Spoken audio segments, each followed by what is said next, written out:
Hello, Ambush, and welcome to this episode of the Desert Tiger Podcast with me, your host, Colton G. And today on the show, we are joined by rising country singer, songwriter, Lainey Wilson.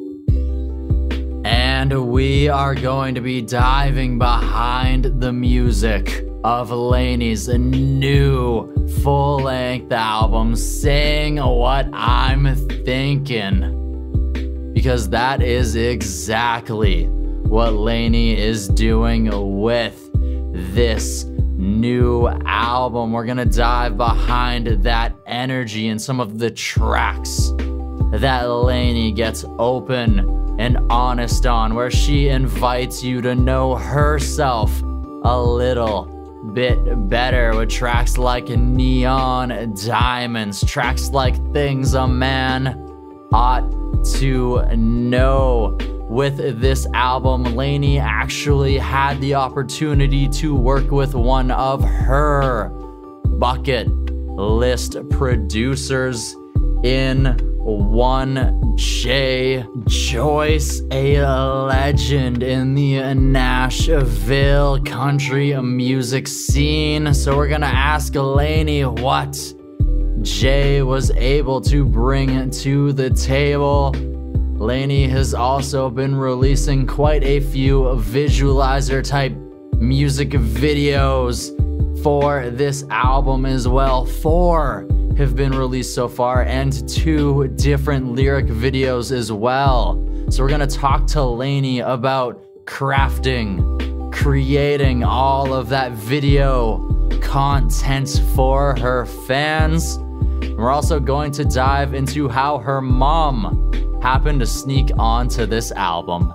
All of this and more in today's episode of the DTP. Here with me, your host, Colton G. And it's all brought to you today by DesertTigerMerch.com, where you go to copy yourself something to represent the DTP everywhere that you go. Oh yeah, it's that easy. DesertTigerMerch.com.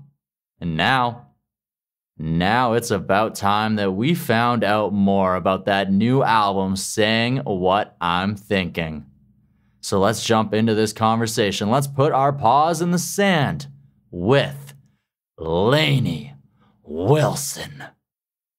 The Desert Tiger Podcast. Hello, this is Colton Geschwantner with the Desert Tiger Podcast. Hey, Miss Lainey Wilson. What's going on, man? Oh, it's going great. How are you doing today, Lainey? Trying to stay warm here in Nashville. It is frozen. Really? Oh my gosh. It's like I slid off the road last night and landed in somebody's yard, so I had to leave my car there. Oh no. Well, at least you're doing okay. No, man. It's crazy around here. Do you guys normally get much snow out down in Nashville? We do not. And it's just a lot of ice. So right now, for the past, 16 or so hours, it's literally just been sleeting. And I think here in a few hours, then the snow will start coming. So. Oh, my goodness. Well, hopefully everybody's taking it nice and easy and being safe out on the roads out there. Oh, nobody can drive around here in general, much less when it's snowing and sleeting around here. But I'm excited to do this. It's going to be fun. All right. I'm excited too. Are you ready to jump on into it? Let's do it, man. All right. So, from what I can see with this new album, Saying What I'm Thinkin', you have a hand in writing every single one of these songs. So, when did this process begin? When did you begin crafting this album? Absolutely. So, this is my first record that I've been able to put out underneath a major label, and really and truly, I'd say I've been writing for this record my whole life. That sounds crazy, but for years and years, we finally had dwindled it down to 200 songs, and then we went down to 50, and then finally decided that Saying What I'm Thinkin' would be the title track, and basically every song would be based off of, is it saying what I'm thinking? You know, whether it was Things a Man Ought to Know, Dirty Look, What Would Dolly Do, any of those. They had to be Saying What I'm Thinking. So it's been a process. It's been years and years and years, and definitely not something that we just threw together overnight. And my team has been busting their butt putting this thing together for me. Oh, dang. Oh, dang. All right. So when exactly did you begin recording the album then? Where did you record it and who with? Yeah, so I worked with my bucket list producer, Mr. Jay Joyce. We actually recorded this record in March of 2019. And with the shutdown happening and everything, it just kind of, plans changed. But I will tell you this, I do feel like the timing is great, and more than ever, people need music, and the power and healing of music is pretty special. So I figured, let's go and put this thing out there. And I'm so proud of the thing top to bottom. And it's a good taste of who I am, what I want to say, and kind of the foundation that I want to build on. All right. Like you said, it's trying to do exactly like the title says, trying to capture that energy of saying what I'm thinking, being very open and honest. Yep, that's it. Yeah, I find the songs that I kind of pour my heart into, and the ones that I'm a little more vulnerable, or even just my funny side or whatever it is, those are the ones that end up kind of rising to the top for me, and the ones where I'm being most true to myself and really just kind of laying it all out there. Awesome. I love that energy. So you mentioned that you had the opportunity to work with a bucket list producer in Jay Joyce, which I'm sure is someone who's been a big fan of that Nashville scene since a little girl. It was a huge moment. So what did Jay bring to this album? How did he help you? Absolutely. So before we actually got into the studio, Jay took a lot of time really getting to know me and just my personality, how I was raised. We really kind of started our relationship off just as friends, trying to just get to know each other. And that way, when we went in to make this record, he understood and really kind of dove into making this record sound like me and pulling out things that I never would have thought to pull out. He really is truly a mad scientist, and he would walk up to people's guitars while we were in the middle of recording a guitar part, and he would kind of bump it a little bit and untune it, but he didn't want it to be perfect. And I think the reason it worked so well between him and I is because I'm not trying to be perfect either. And it really was just a good combination. And he truly did kind of elevate what I was already doing, and kind of he just put his little fairy dust on it, whatever you want to call it. Jay Joyce is, there's nobody like him. Awesome. That's awesome. So you mentioned that he sort of didn't want things to sound perfect. And I definitely like that taste of things, because you definitely being someone who's a fantastic live musician and has a lot of energy, I feel like that sound sort of matches that live perspective. Yes, and that was the goal too.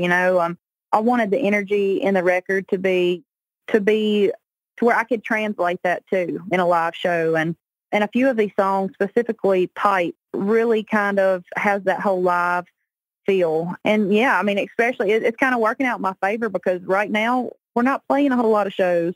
And I'm hoping that when people hear this, they do get a little taste of that, because live shows for me it feeds my soul. It does, through and through. When I'm on stage and pouring my heart out, I feel like, I'm hoping the crowd feels this way too, but I feel like I'm not alone. They're not alone. We're in this thing together. And I'm hoping that the record makes people feel that way too. No, live music is definitely a beautiful connection between the audience and the performer, as your energies seem to feed each other. And even though we can't have that right now, at least people can still sort of have some of that energy so they can dust off their boots at home or wherever they happen to be. Absolutely. It really is crazy. The power of music, man. It's pretty unbelievable. And I'm just so blessed that I get to make music and do this for a living. I truly love every single part of what I do. When I'm writing songs, writing is my favorite thing. When I'm performing live, that's my favorite. When I'm meeting fans, that's my favorite. I truly do just dive in and love every single part of it. Awesome. Awesome. It definitely sounds like you do. You can hear it in your voice and you can definitely hear it in the songs as well. So let's dive into some of the tracks of this new album, Saying What I'm Thinkin. Let's dive into, of course, the main single off of this album, which has received over 26 million streams. That, of course, being Things a Man Ought to Know. Man, that honestly just blows my mind. I am so proud of this song and what it stands for. And it's not about whether you can change a flat tire or start a fire or turn a wrench. I mean, those are like the things that my parents taught me growing up, things that they thought were essential things that I needed to know.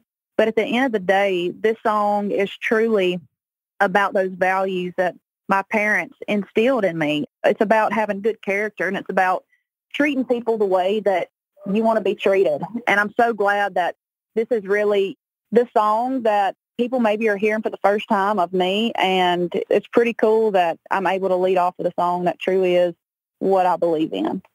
And it's definitely an important message, especially in these days and times right now where maybe a lot of people aren't adhering to a lot of those good values. So it's really good to bring those home.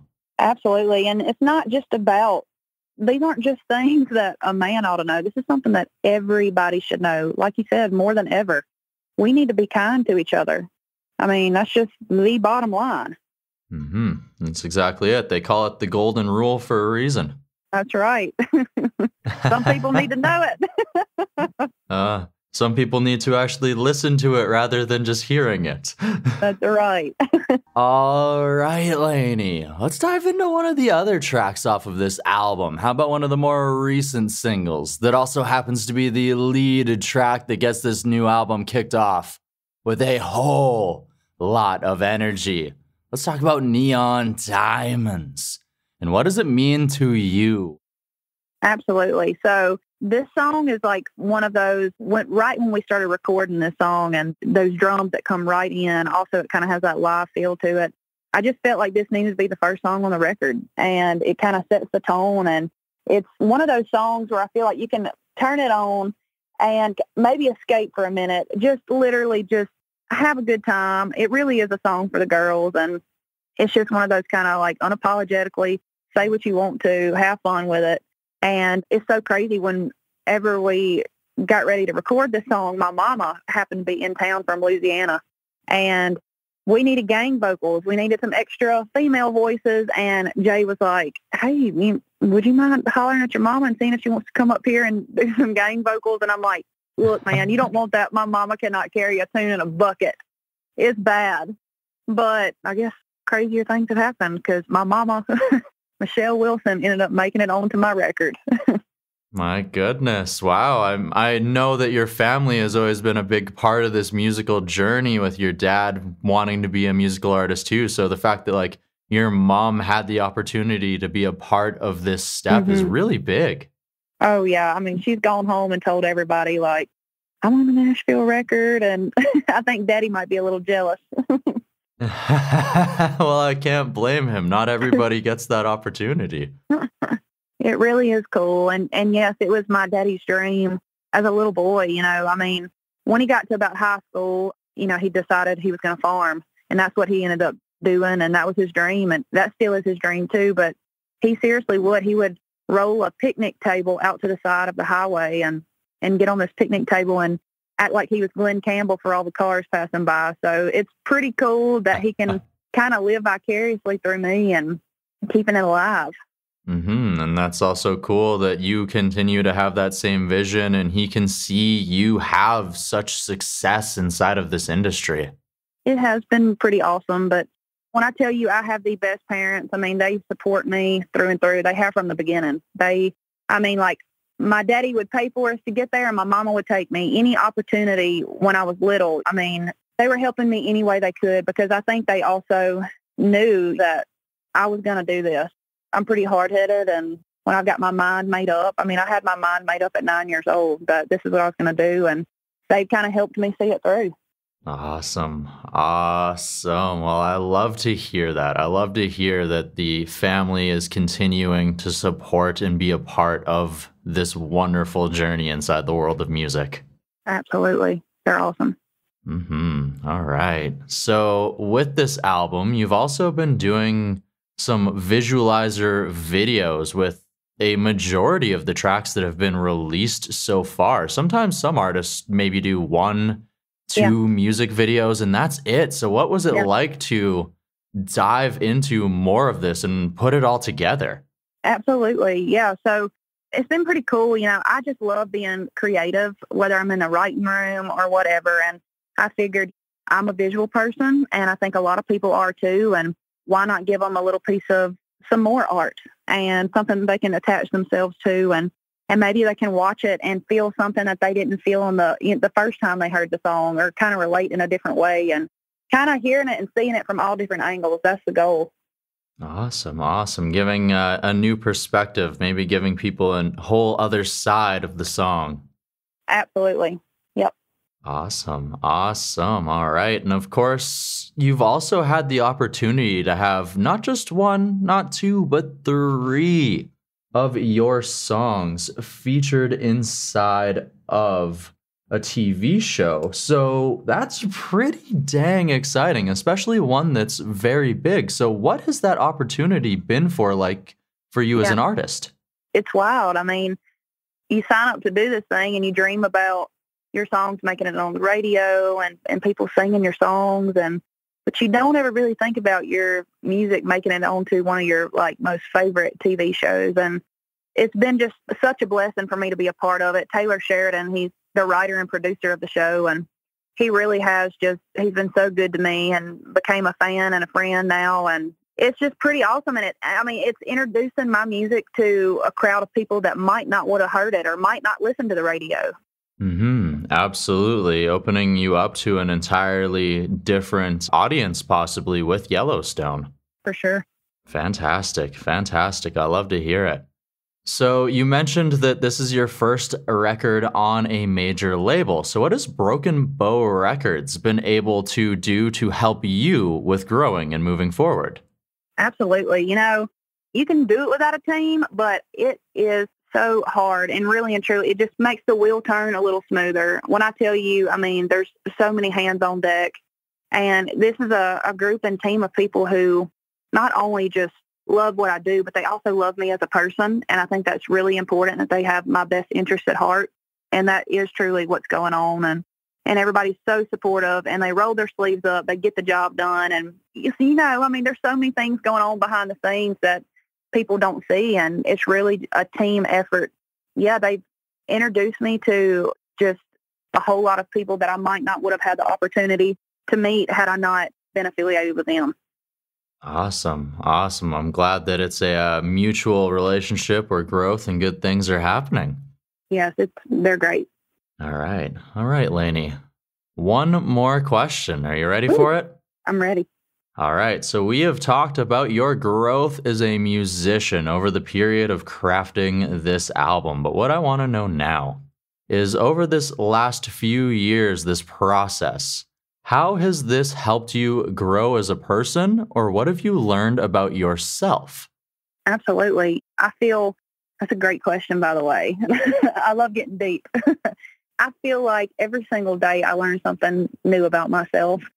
Maybe I've kind of always kind of known these things about myself, but I feel like I get a little more stronger every single day, a little more, hell-bent on this is it. Like, I'm doing the dang thing.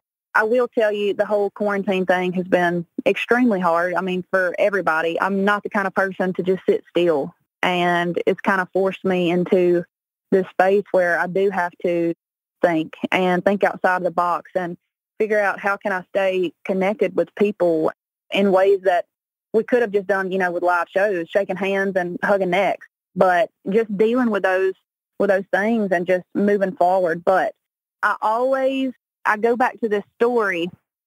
When I was a little girl, my daddy, he bought this horse, and I grew up riding horses, and he put me on the back of this horse, and the horse started bucking, and I was crying, and I was wanting down, and I was upset, and Daddy's like, no, hold on. You better hold on. And I will tell you, I have carried that over into my adult life. And there's a lot of times in these past few years for me where I feel like I'm about to get thrown, I'm about to get bucked off, but that just means I hold on a little tighter, and I've learned to enjoy the ride and soak up all the blessings in life, the big ones, the small ones, it doesn't matter. I truly do feel like I'm exactly where I'm supposed to be, and I'm very confident in that, and I can't wait to see what the next few years hold. Awesome. Awesome. I love that answer. I love the message as someone who has also ridden horses, and I can't wait to see what this future also brings to you. Thank you so much. I'm very excited and blessed. Yes. Many of us are, and I'm glad that you have these opportunities. Thank you, Lainey, so much for joining me here today. Thank you very much. This was great. This was so awesome. Such a fun interview.